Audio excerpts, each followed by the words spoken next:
All right, everyone. Good morning. Thanks for making it to the last session of agent training for this round. Glad you're here. I'm actually not running this one. It is all Jess Martin, so I'm going to turn it over to her, and she's going to be guiding us through appraisal packets. Good morning, everyone. I'm going to go ahead and apologize if you hear any background noise in my house. My son is listening to e-learning videos, which apparently are rap, so that's fun. So today we're going to be talking about appraisals and appraisal packages and what types of things you can do to prep for appraisals on your listings. So we have two agents that are going to be leading us in that discussion. I would love for you guys to chime in with any additional questions you might have. And then we'll open it up for questions at the end too. But if you have questions as we're kind of shooting through the questions I have for Natalie and Minna, feel free to put them in the chat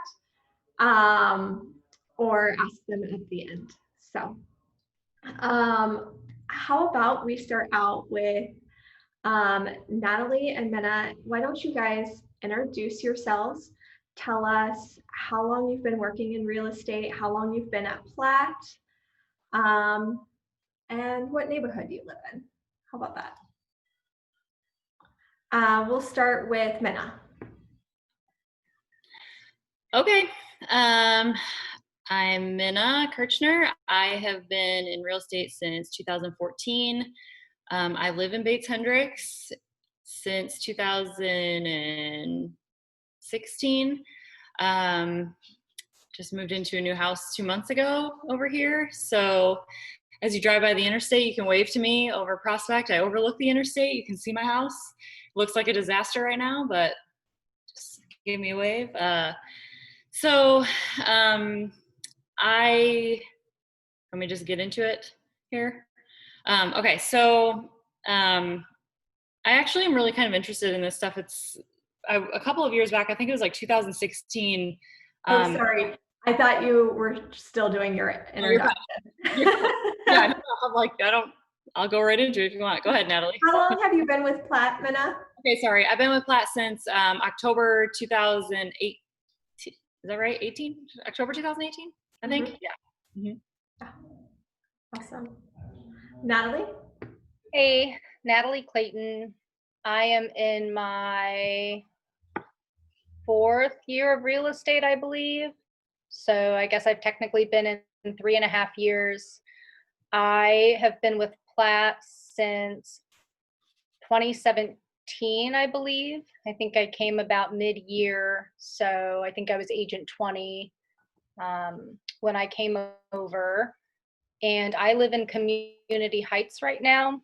It's a neighborhood that's just north of Irvington, and we are anchored by Community Hospital East. So really great neighborhood full of ranch style homes, brick, limestone, really easy to maintain. But yeah, just a nice little square neighborhood. Perfect. So we're going to dive into appraisals and what that looks like when you're the listing agent. I would love, so I'll open up by saying, like, I'm excited to learn from you too, because I typically don't do an appraisal packet on my listing. It was not a thing when I started. I tried early on at one point, and I feel like I got burnt and had a really bad experience with an appraiser not reacting well to my approach or to providing an appraisal packet. He basically was offended. I know they are more commonplace now than what they were then when I had tried it. So I want to hear your guys' experience, what you're doing. So let's start with, when you get that appraisal request on your listing, what is your first step? Do you reach out to the appraiser? Minna, why don't you start us off? Yeah, every single time. They'll give their, I mean, you know who's coming because you have their contact information right there, their email. My approach is always friendly first. It's never formal. So, like you said, I think they're just used to being beat up a little bit because they're just used to the approach that we are on the defense or we are on the, we're frustrated by the process oftentimes. So I think they're just used to being on the defense. So it's not so much that I am never like, here's the information, here's the, the comps and here's what it's worth and here's the value and blah, blah, blah. I'm like, my first email, I typically only make one reach to them, and that is that email. So when I get their information, I honestly, nowadays, it's usually just the day before they're going. And so sometimes it's the night before they're trying to go. And I usually have everything ready for them, but it's not anything formal for me. It's usually just the quick CMA and a list of updates that I may have already had done from the listing. And that's all I'm sending, along with a very casual email that is, hey, I see you're going to my listing tomorrow at this and this update. Isn't this market crazy? I cannot believe how busy this listing was. You wouldn't believe it. We had so many showings the first day. It was crazy. Like, if you have any questions while you're there, here's my info, blah, blah, blah, blah. That's generally, that is my only reach to them. And it's just trying to let them know that I'm on their side. I'm trying to make their job easier. That's my entire intention with reaching out to them, is just trying to, we're all in this together. Let's just get this thing done, move on to the next, and make it quick and get in and out of here. So rather than, this is what this house is worth, you need to make this thing, you need to make this, this one right, and blah, blah, blah, blah, blah. I don't ever do that. I make it friendly, oh, they have, the lock is a little bit tricky. If you have any trouble, you just give me a call while you're there. I'll be available, whatever. So make a friend with them first, and it almost always works out in my favor. So you reach out via email. Yep. And send them all the information right away. Yep. What type of reaction do you get from appraisers? Do they typically respond back? Yep. I would say maybe only 2 to 3 times not received a response.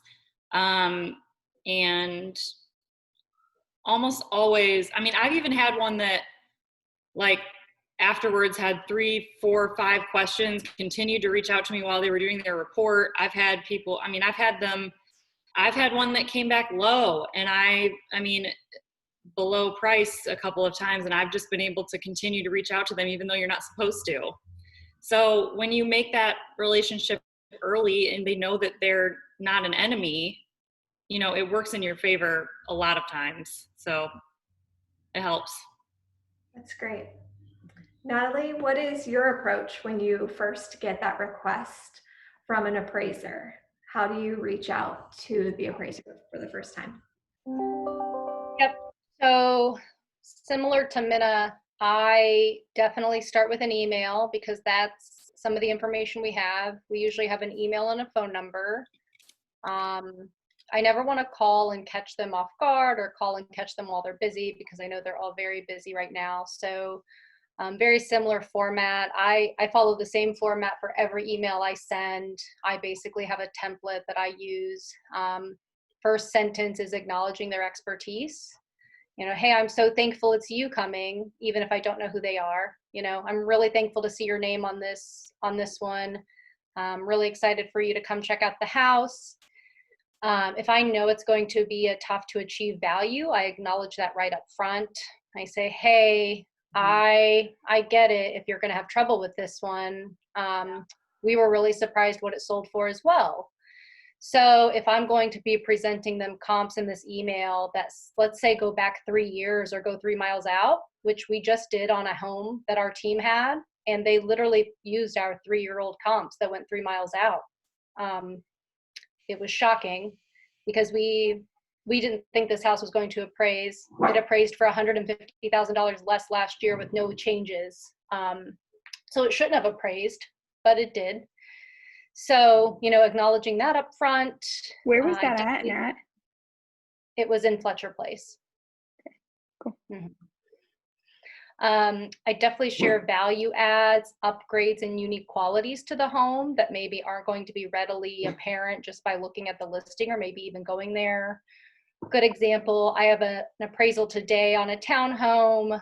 After being in that townhome and just being in other properties, I know that we listed it at a higher price point, but I really felt like it was worth more money than some of the other comps, just for a few reasons. So I was sure to call those out in the email.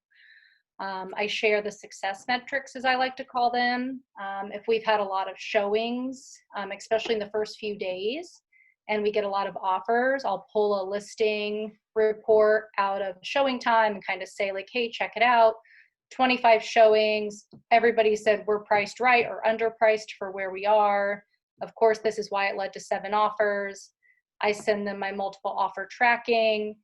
I make sure that they kind of just see the demand for the property. If we had lower days on market, I'm sure to call that out. Just stuff like that. I point out price per square foot, even though I know appraisers don't really like price per square foot. I think they find that pretty irrelevant, but I basically tell them I use this to gut check where I'm at on pricing. Jess, have you ever heard that? Have you ever heard an appraiser tell you that they don't really use price per square foot and they don't give a shit when you tell them? Yeah, I think that's pretty common in the downtown market where we're typically dealing with older homes with different levels of upgrades. Price per square foot feels very irrelevant, but on a new build, that goes out the window, and I think price per square foot makes a little more sense. Sure. I also present data in an aggregated format, as well as splitting it out. So I do an aggregate chart that, frankly, it shows price per square foot, days on market, all that stuff in the email, but I do a quick CMA printout that I attach to the email. I do a link to comps. I do an attached packet that's all the comps with their full listing. So it has photos and everything attached. And then if I have time, again, it just depends how quickly we know these people are coming. And I suppose I could do this email before it gets scheduled, but I'm really wanting the latest and greatest comps. So for my townhome that's getting appraised today, I've got some really great comps that closed really recently. So I'm really counting on the most recent pending stuff. I just want to see what's closed right up until we go to talk to that appraiser, because I had a property under appraise, and then within 2 weeks, we had some new comps close, and those comps made our new price. And so the buyer switched lenders, and by the time the new appraiser came out, we had all new comps ready to go and had no problem. So timing's a really big deal. But I take the time when I can, and I print all of this out and leave it at the property. I print out all the offers. I print out letters that people write to the seller wanting the property. They usually don't touch it. They usually don't take it. But I think the visual impact of hey, we're really taking this seriously. I know you are too. We really believe in the price we're getting. Natalie, you just skipped to my next question, actually. Oh. No, that's great. Was you both obviously have said you start with emails, but I was going to ask, in those emails, you've kind of listed out what you provide. What, if anything, do you provide in person at the property? I give everything. I even print out the email that I sent them. I print out every single piece of documentation. On the one that is appraising today, I even attached the most recent amendment to the purchase agreement because we changed the price and it increased a little bit. And I was really anxious that maybe he didn't get that from the lender. So I just said, hey, I want you to see this latest amendment to price. Here's where we're priced at now, because I'd hate for him to go in and say, okay, oh, you're pending at 244. Okay, I've got this purchase agreement, but really we're at 246.5 now. And I would have hate for it to underappraise because he stopped at what he thought the purchase agreement was at, which I know that they say that appraisers knowing prices don't matter, but it sure seems to matter. Anything from refis to other stuff, it sure seems like they do their best to hit the purchase price. That's really smart to make sure that they have the most up-to-date information and you're not relying on that lender to provide them with that. I love that. Minna, what about you? Do you leave anything in person for those appraisers? You know, I used to leave all the stuff in person. Lately, I have not been making an extra trip to leave things in person because I take a slightly different approach than Natalie, which is awesome because I think it's important for everybody to be a little bit different. My approach is a little bit more, of course, I'm checking to make sure that there is nothing new out there comp-wise since we listed to if we're iffy on the price.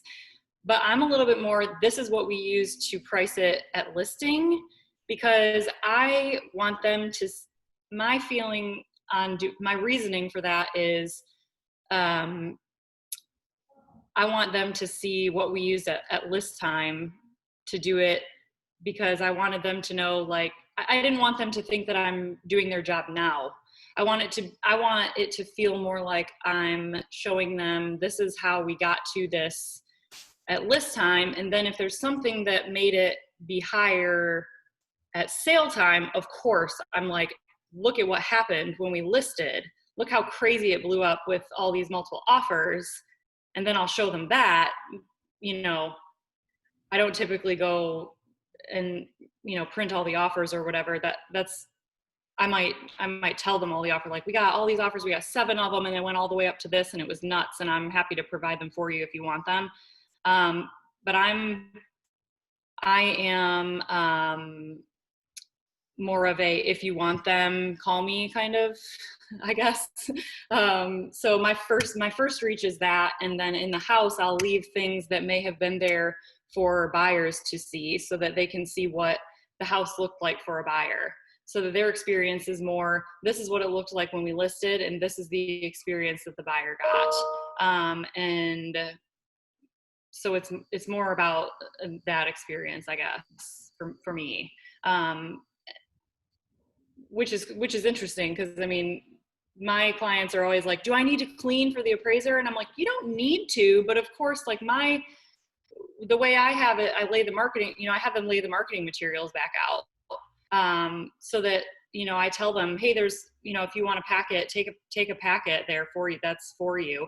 But I also, right now is a little odd because, like, with COVID stuff, like, they don't want to touch everything, so sometimes they don't take the stuff, and then in that situation I am emailing them some of those things. Of course, I'm emailing them the CMA and the marketing materials via email, but I'm not going out of my way with like extra, like, copies of the offers like Natalie does. I don't do that. I don't quite go that detailed, which maybe I should, but I haven't had trouble yet, so I'm not going that far, I guess.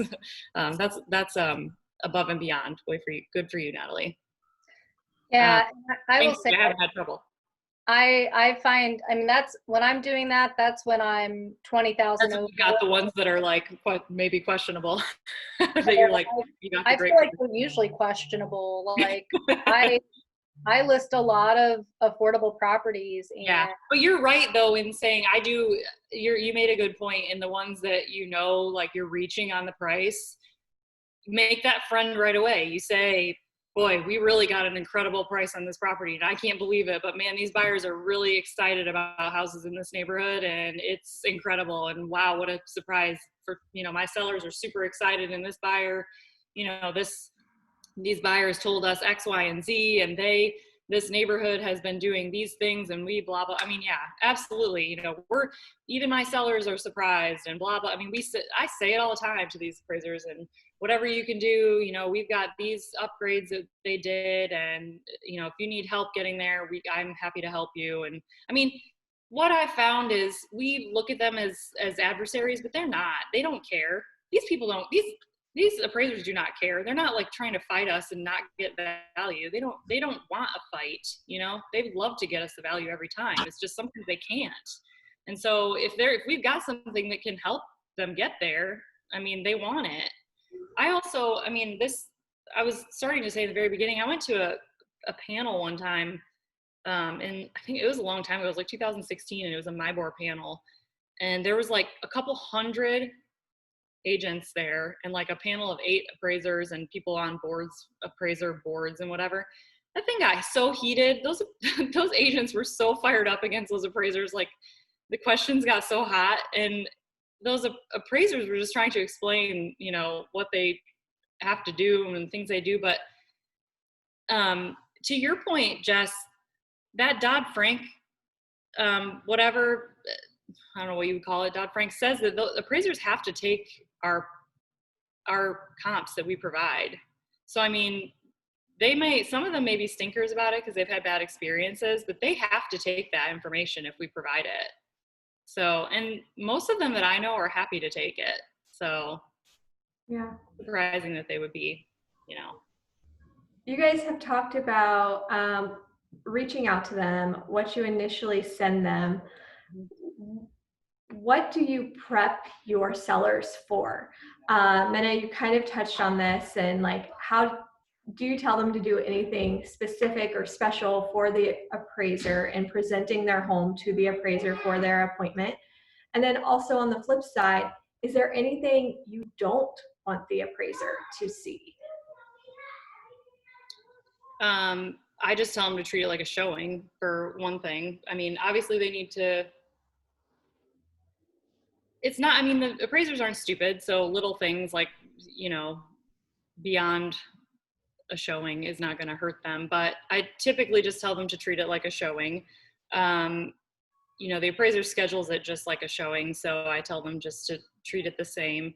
All the stuff that's laid out is going to be a little bit the same, so the paperwork and all those things.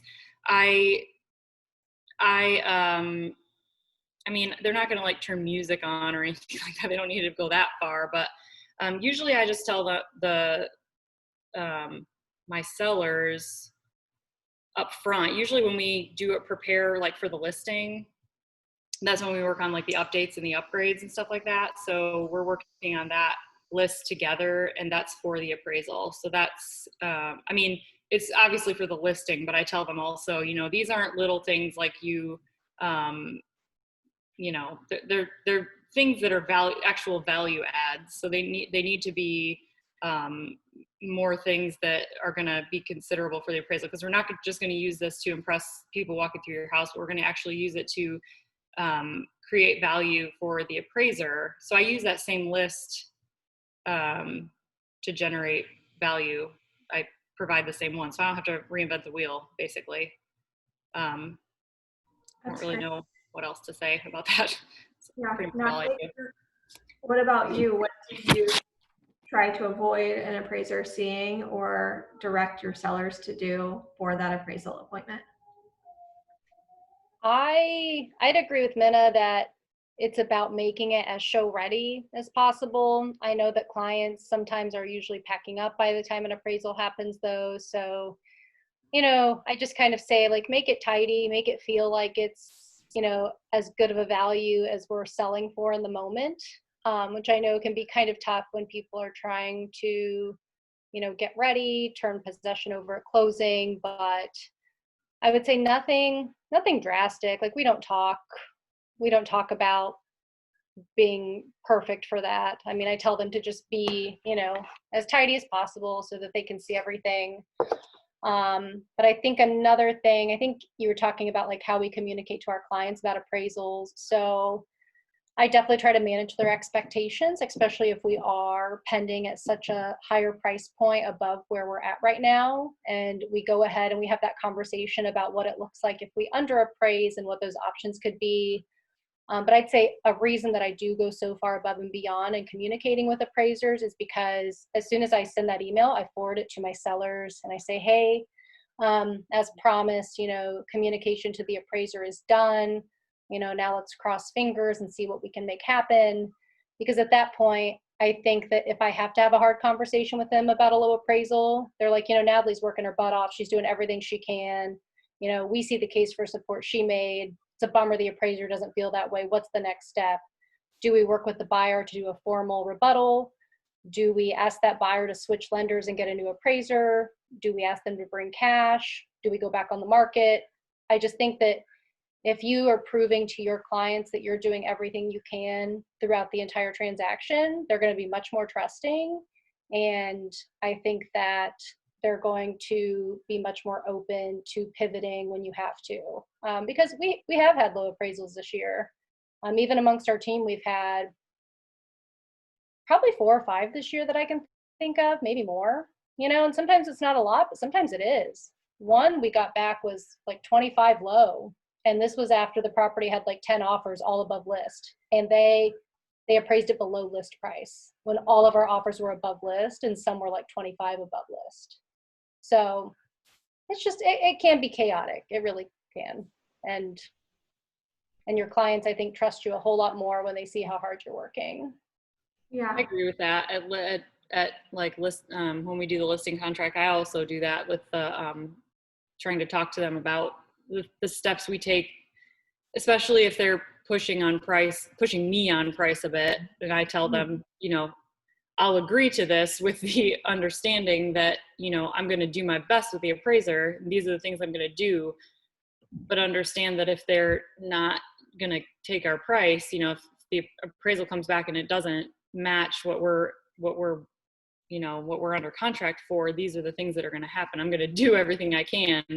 And these are the things I'm going to do. I mean, even if they are with us on price, I always tell them, these are the things, once we get to this point, they're going to do an appraisal and this is how it works. And I'm going to do this, at this point, even on ones that are obviously fine on price, I'll always at least reach out to the appraiser and just send them what I have, just because I've already done it. I already have a CMA from when I listed it. I've already got it. It's sitting in my, it's sitting in my file. It takes me 2 seconds to email them and just send it to them. So if I have no updates or upgrades, I'll at least just let them know, hey, if you have any trouble with accessing the property or if you have any questions while you're there, just let me know.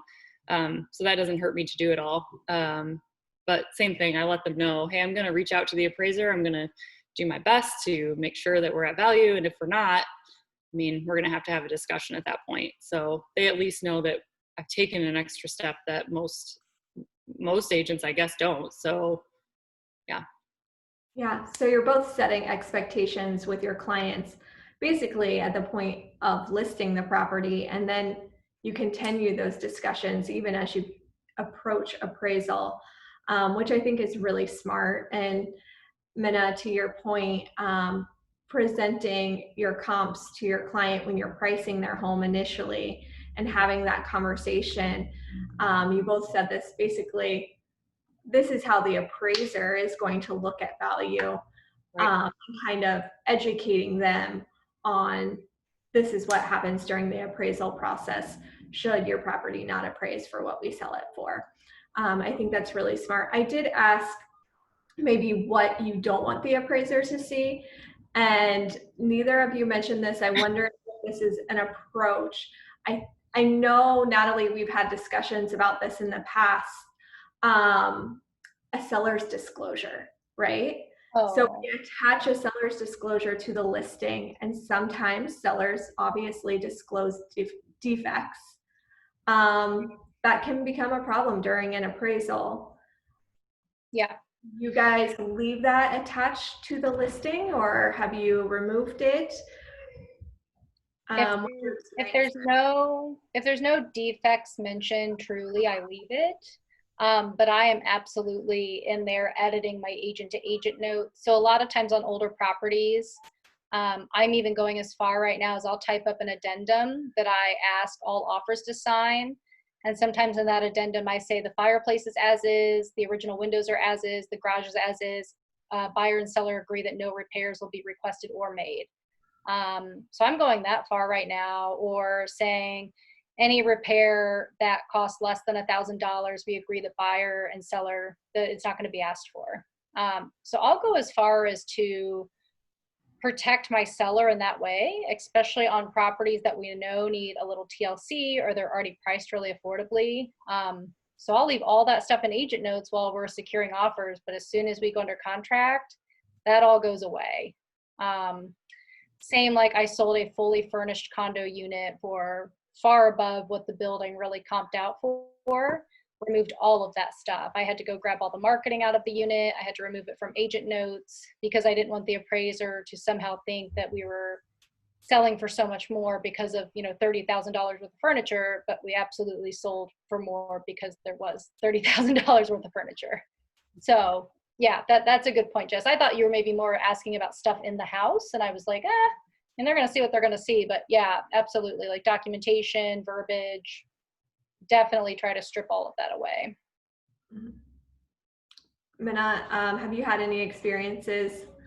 No, I've never done any of those things. I've never even thought of that.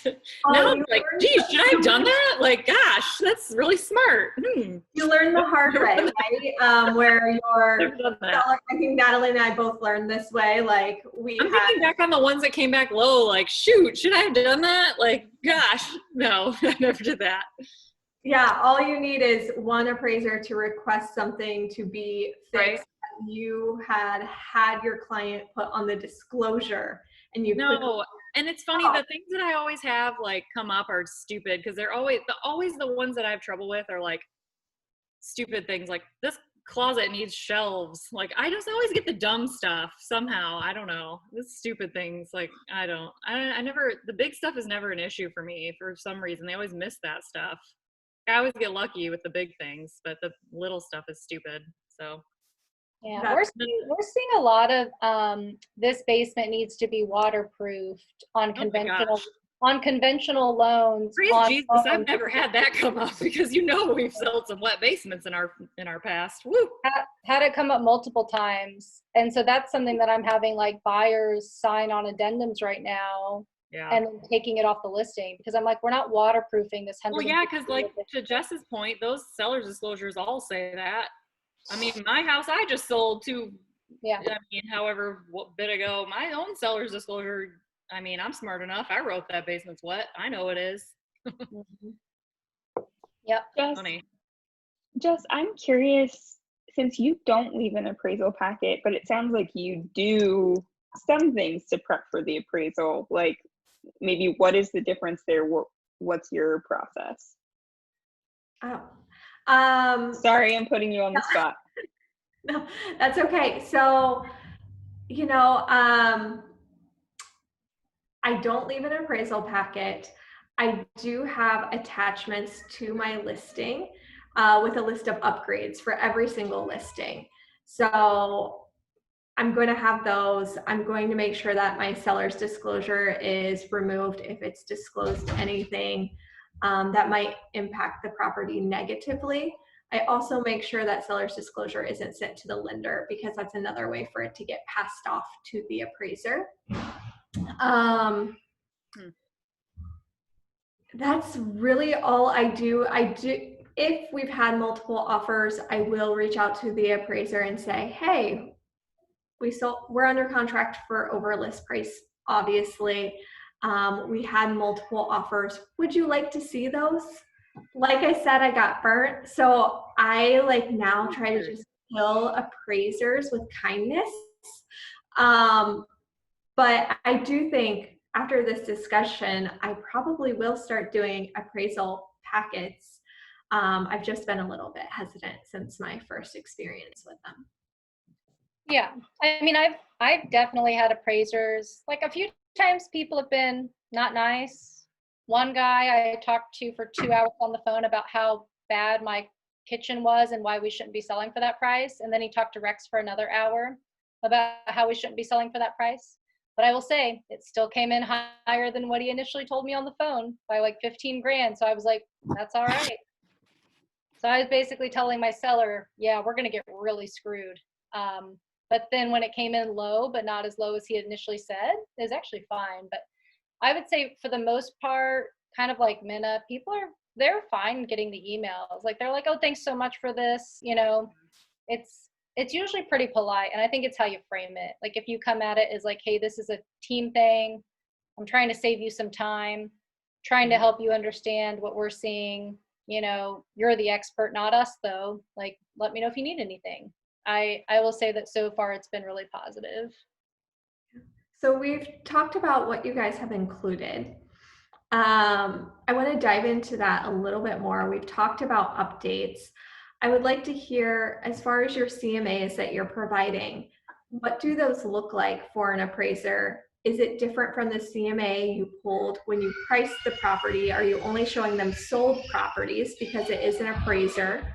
You guys can hear my child freaking out. Sorry. So what does that CMA look like? And then what updates do you think that you're providing most often? What if your seller hasn't done any updates? Like, what are you providing? We'll start there. I had to put socks on my dog just before this call because he paces the house and he makes all kinds of noise. So it's okay. I don't, yeah. A muzzle for my kid is at least it's your child and not your dog. So don't feel that.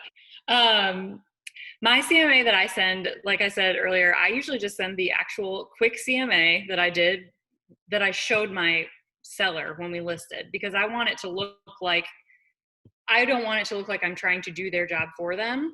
So I want it to look as easy breezy as I can early on with my first contact. So that's what I send them with my first email is just, it is actives, pendings, and solds, because it's got, because the one that I show them when I do it is what we're competing against, what sold in front of us, and what, you know, essentially that's what I send. But that's what I send them first.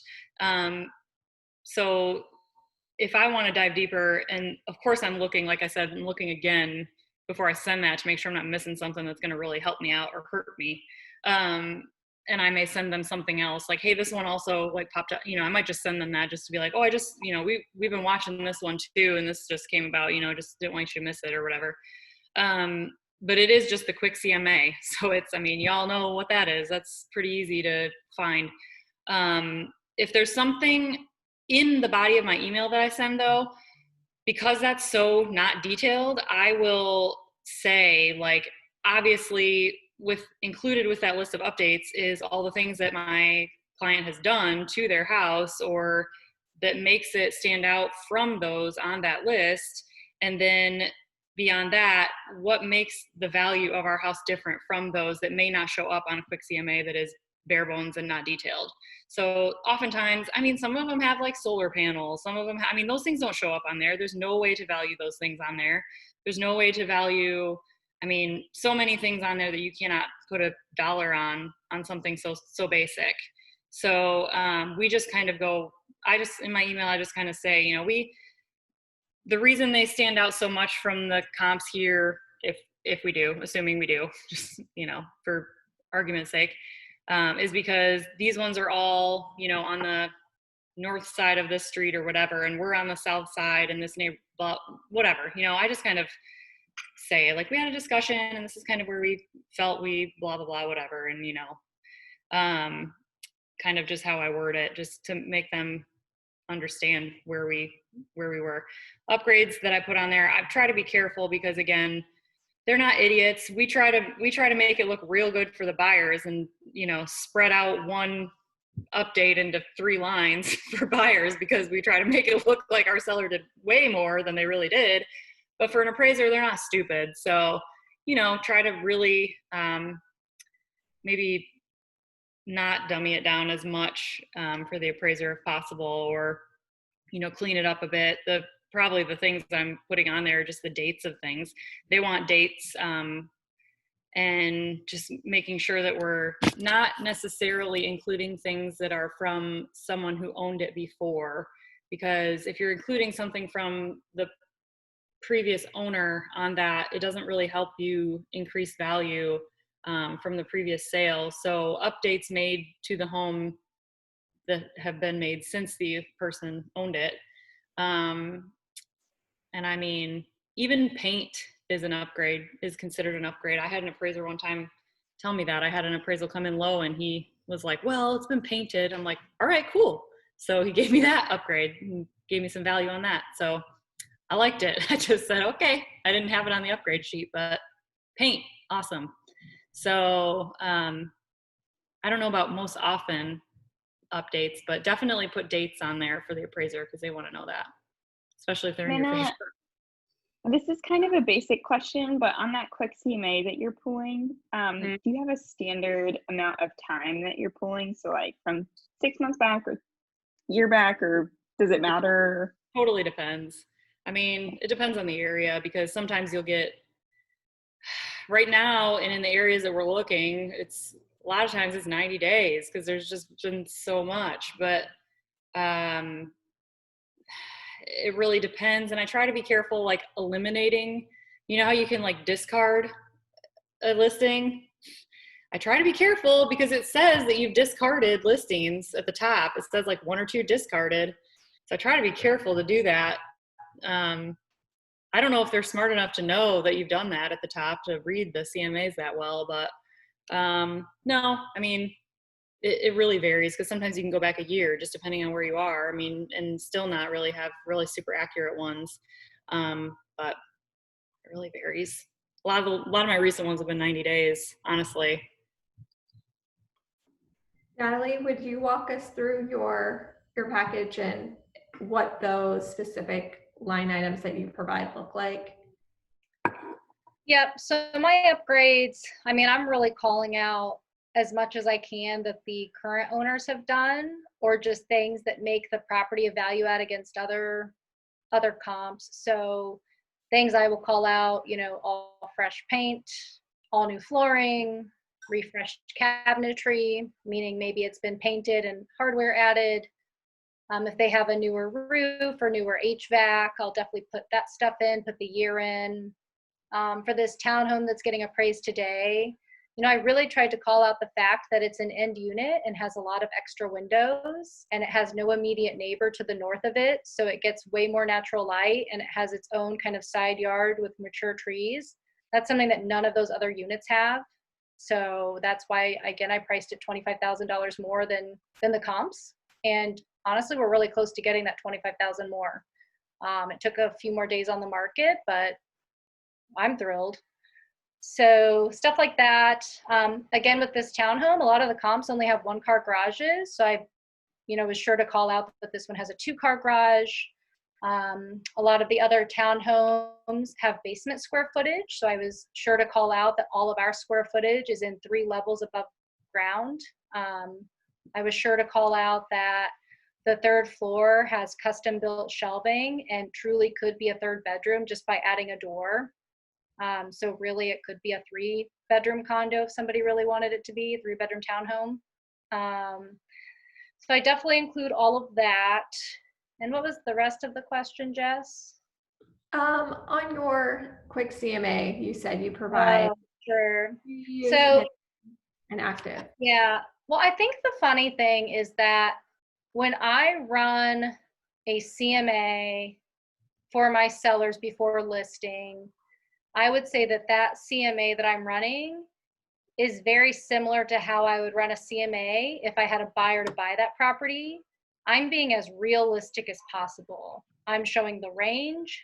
I'm showing kind of what that average median is.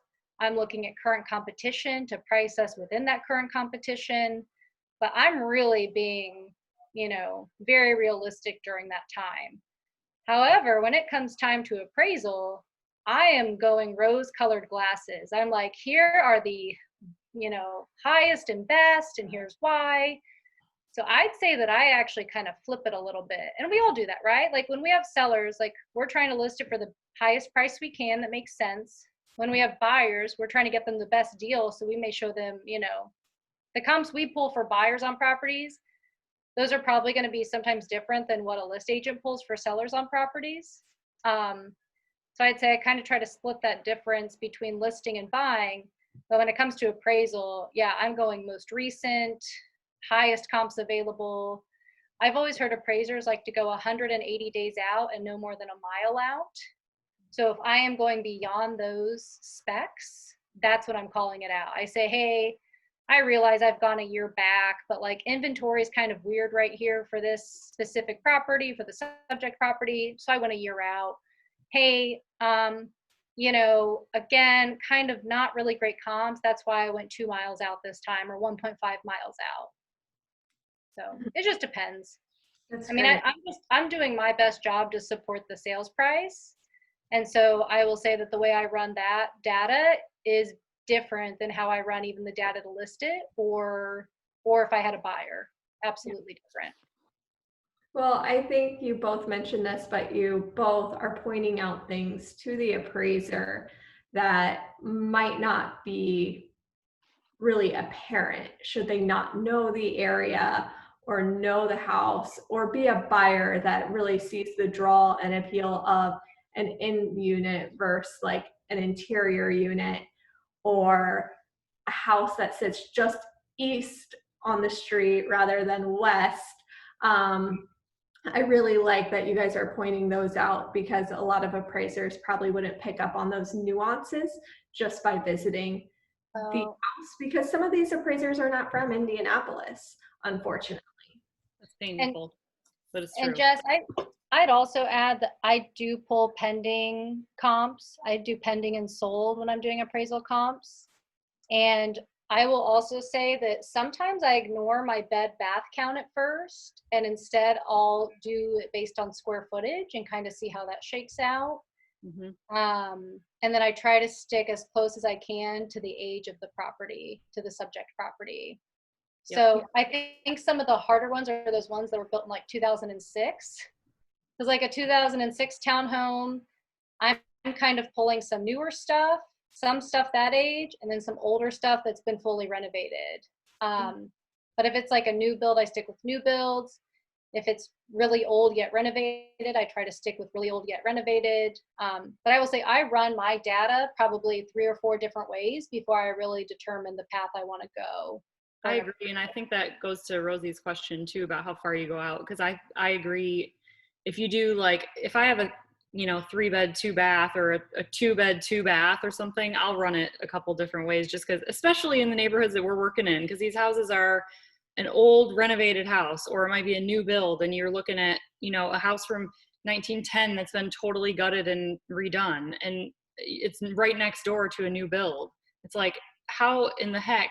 I mean, you got to find enough comps within the time frame. So you definitely, you run it the way that looks good for you, and you send it to the appraiser, and then you hope that they agree with you, and you kiss their butt the whole way until they do, and you hope that it worked. And if it doesn't work for you, then that's when you hope that you got friendly enough to be able to go back to them and be like, can you give me an extra couple thousand just to make this thing close? And they're like, all right, you were nice.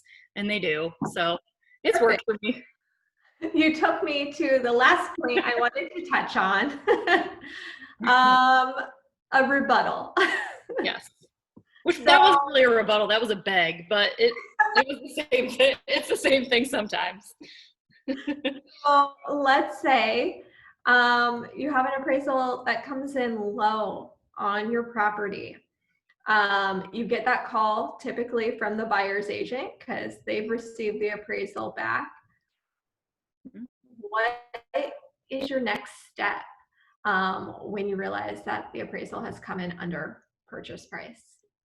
Well, I'm glad, first of all, that you said under purchase price and not low, because that's never what you want to say to an appraiser, is that the appraisal is low, because they don't like that. The low purchase price. Typically, I mean, you don't first contact the appraiser. I do sometimes take that route, but not until I'm okayed to do that. You never contact the appraiser. Even though sometimes you have a good relationship with them from that pre-communication, you are not allowed to technically at all contact them. So never contact the appraiser first.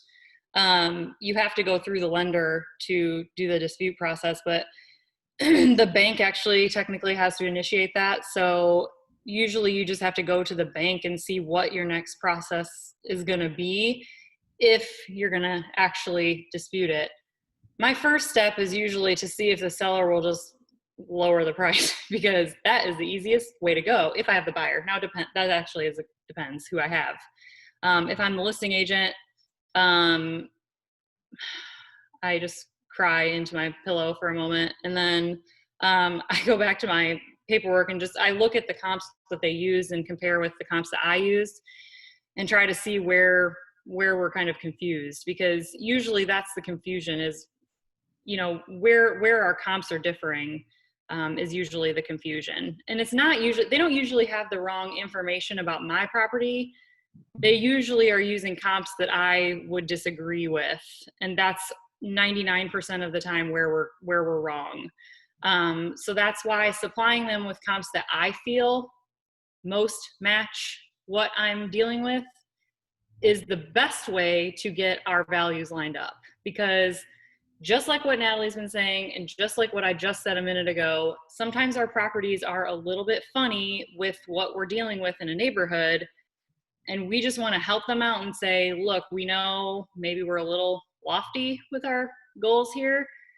We also know we're in a funky neighborhood, but this is what we based it on. And this is why we think it works. They may have found some other comps that they think match better. And then we want to look at them and see, why the heck do they think they match better? Is this wrong? Did they leave one out? 9 times out of 10, they're not wrong. They just have an opinion that does not match ours, and that sucks. So I will say it is an uphill battle to get them to change their mind, because you are literally fighting against somebody's opinion, and it's hard. It's really hard to tell someone their opinion is wrong and can you change your opinion? I've done it, but it's not fun or easy. And so I would say my first step, I don't even know. That's a good question. Typically as a listing agent, my first step is to ask I don't even really know where to go with that. I usually just compare the comps and see if they're wrong. And if they're not wrong, I mean, you just got to ask the buyer's agent what they want to do, and you kind of go from there, because you've got a couple of options. You can either renegotiate the price, you can dispute it and go through that dispute process, or you can change lenders, or you can go your separate ways and try again and go back on the market. I mean, you pretty much only have those options. But really the first step is to look at those comps and see where you're differing. Also look at your data of your actual listing and make sure they're accurate, because if they're not accurate, that's a problem. But absolutely. I mean, 99% of the time they're not wrong. They're just, it's the comps that pretty much always gets you. So, and your upgrades, they may have missed they may have not valued some upgrades the way that you would have valued them as well. And you're like, hey, give me more money for these, but it's just their opinion, what they're worth. So. Yeah, absolutely. Natalie, what's your first step when you have a low appraisal come in? Yep. So as the listing agent or as the buyer's agent, my first step is to get some eyes on it. I really take the time to read through not only the comps that they use, but if you go 30 pages more in, sometimes they'll give you some more detail. A good example, I listed a house across the street from me, a 2-bedroom in Community Heights, which I would say up until then, 2 bedrooms were selling for about $140. We were under contract for $195. My client's a GC and did a beautiful job. We have a nice little street. It was perfect. And when I looked at the comps, it killed me because he was pulling aluminum sided houses from the middle of Little Flower and refused to pull houses 2 blocks away in Irvington's PAR 10 because he had written in that PAR 10 of Irvington is superior to Community Heights. Even though I was trying to get him to use brick houses to my limestone house, yet he went 4 times further away to pull an aluminum sided house in Little Flower. So he and we had it out. I didn't win. But I think just stuff like that, to be aware of, that really it can get that nitty gritty and that detailed. But when you're able to share with your clients that you've taken the time to read through and really understand what's happening, it can be a value add. So, I mean, that one still worked out. We had that buyer bring cash in case of a low appraisal. I think that the buyer believed in the price that she was paying, and so we got it worked out. But after reviewing comps, depending how you feel about them, like if I feel they're really wrong, depending which side I'm on, If I am on the listing side, I will approach the buyer agent and say, hey, I really need you guys to put together a formal rebuttal to the lender and to the appraisal, because everybody's got a system to do that. It's very specific, it's very detailed. You provide 4 new comps. They need to sell within this time frame. Like, they really want really specific data points. But I will work with the buyer's agent to do that, because as a listing agent, you cannot rebut the appraisal because it's not yours. You didn't pay for it. You're not the client, the buyer is. But I will partner with the buyer's agent to get that done. If it still doesn't work, you know, we always try to negotiate cash in case of a low appraisal or a lender switch, depending how egregiously below purchase price it comes in. So it's kind of, you know, it can vary different ways. Or sometimes, you know, we knew we were stretching from the beginning and we kind of just go with it. I have a buyer, we closed last week on a house in Irvington. It was only a 2-1. She paid our purchase price was $231,730 on a 2-bedroom in Irvington in par 10, superior par 10, right? Like, was she paying a lot for a 2-bedroom? Yes. It was a very nice house. The appraisal came back at $229,000. And the list agent and I got on the phone and I said, I'm going to be honest with you. I said, I feel really lucky we hit 229. She goes, so do I. And that was the end of it. Like, we both agreed that, you know, we're lucky we got that. And if we did another appraisal or a rebuttal, we thought that maybe they would even lower it. Mm-hmm. So, because that happens too. You guys can rebut an appraisal and they will literally lower your price. I've had that happen to me. Actually, I had a buyer switch lenders and their second appraisal came back lower. Even lower. So that did not work out. Yeah. So it doesn't, right. So I think as long as you are communicating to whichever party you're with, buyer or seller, that like, it's all a risk, you know, it could actually turn out worse for you. So I think that's where you just have to be really logical, lay out all the options and really let them drive the bus. You never want to be the one deciding for them, because if you're in the decision-making role and things backfire, it's going to turn out really badly. Yeah. So as Jess always says, Jess reminds me of this a lot, even if it's just her in my head when she's not around, is it's our job to educate and lay out options. It's not our job to make decisions. I just have had in your head, Natalie. 2 times though, to the point of communicating directly with, having the relationship built early with the appraiser, where you have communicated all these things with them and back and forth and been friendly and given them all the paperwork and whatever. Twice I have afterwards just communicated to them, I just have a quick question about this, when my appraisal came back below purchase price, and said, can you just explain to me kind of what happened here? Like, just kind of give me a little bit of feedback on what maybe, you know, where maybe the price ended up low, or why you use these comps, or just kind of just give me information. I was totally cool, calm, collected, friendly, whatever. Can we just have a conversation real quick? Like, I just want to ask some questions. They were great. They called me, we had a conversation. And I just said, you know, honestly, like, I just don't think this deal is going to get done at this. Can you find me an extra couple thousand somewhere? Can we just make this happen? Both times they did. They just found it. They just gave me an extra $2,000, $3,000. They amended their appraisal. I was shocked, and we got both deals done. So I don't know what they did to change it. I don't know if they just like gave me more money for, I think what they did was just gave me more money for some of my upgrades. Both times we were the most expensive house in the neighborhood. And so they just, you know, were worried about comping out because we were at the top, but both times they found me a little bit more money and we got the deal done.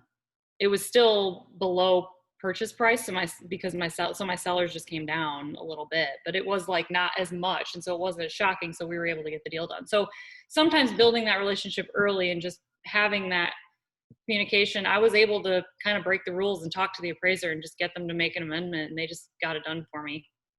Yeah. So that was way easier than having to do a rebuttal or switch lenders. A great lesson in like just having communication and open communication lines with all parties. One thing I want to add is pictures lie. So if you have a low appraisal and you're looking at the comps and you've pulled those listings that the appraiser used, remember the appraiser's never been in most of those properties. Do your digging. Really look at those pictures. Is that house comparable to the house that you're selling? I can't tell you how many times there's been like a lack of pictures on those listings for me, and I just get this weird feeling that it wasn't as nice as probably my listing. And I call the list agent that sold that property and I ask them and I tell them, hey, I have this house listed, our appraisal came in low. Can you look at it? Tell me what you think. And they'll be like, oh no, mine was a fixer upper, like it had this, and they will tell me things that were wrong with the property. I ask them if they can put that in writing, and I provide that to the buyer's agent to help put that rebuttal together so that we can go back to that appraiser and ask for more value. So yeah, pictures, you know, we all know as agents, they don't always tell the whole truth. Mm-hmm. So really do your homework on those low appraisals if they come in, which I know both of you guys do. I can tell you after this call, I am absolutely going to start putting together appraisal packets. Thank you both for sharing your process and kind of relieving some of that anxiety even I had about speaking with appraisers.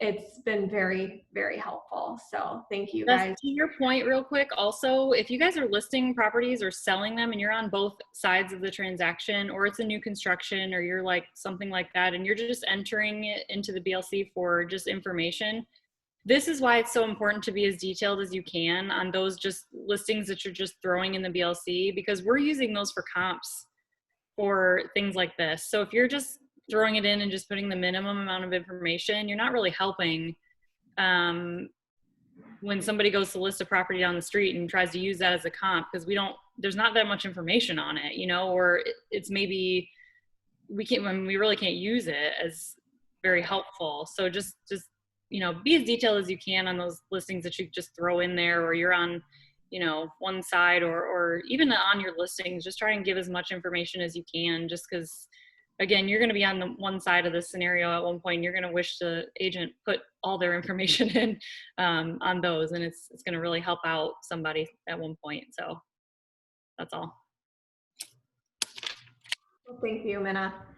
Natalie, any closing remark? I don't think so. Nothing that we haven't covered yet, but I just encourage everybody to I would say do it. I believe in the process to do it. And if you're nervous to do it, do a practice one right now. Go find a pending property and put together a kind of like fake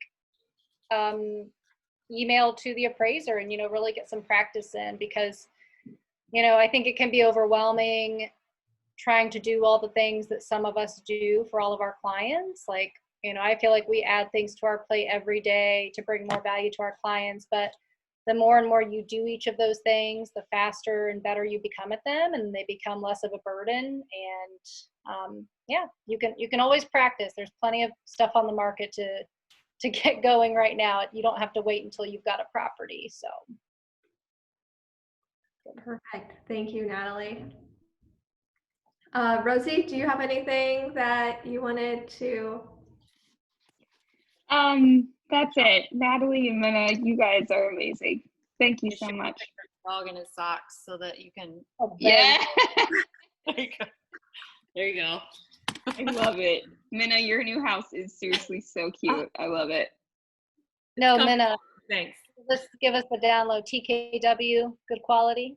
You know, they have done a great job, except that this little stretch of houses, it still doesn't have city water. It is just the water project has been a just disaster. Oh my God. How are you getting water then? I have a well. I'm on a well. Thank you, Jesus. Well, because my next door neighbors still do not have water.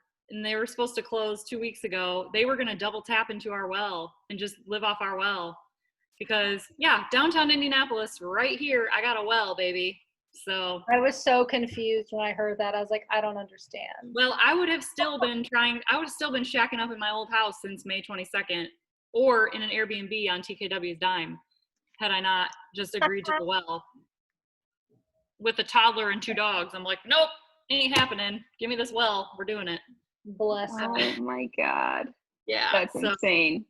yeah. They've dug up my Wow. yard 3 times trying to get this thing done. I got round 3 of sod coming next, I don't know when. So it's nuts. But I mean, they're stressed more than me. So I'm like, whatever. Yeah. I mean, they said, no wonder nobody bought this strip of land before. It's been horrible. Yeah. Oh my God. Eventually. I wonder if one brother made a decision and then Nick has to deal with it all. Well, and he has to deal with me too, because I've been messaging him like every day, like, what is going on? Seriously, what is happening with my That's situation funny. out here? But oh well, those poor guys. I Yeah. mean, yeah. But if you know anyone, we supposedly will have city water in a couple of days, or a week or 2 weeks or something soon, and there's 4 more over here, and they would have great neighbors. So, yeah. Oh, that's so good. Okay, guys. Well, thanks for coming and thanks for sharing. Have a good one. Bye.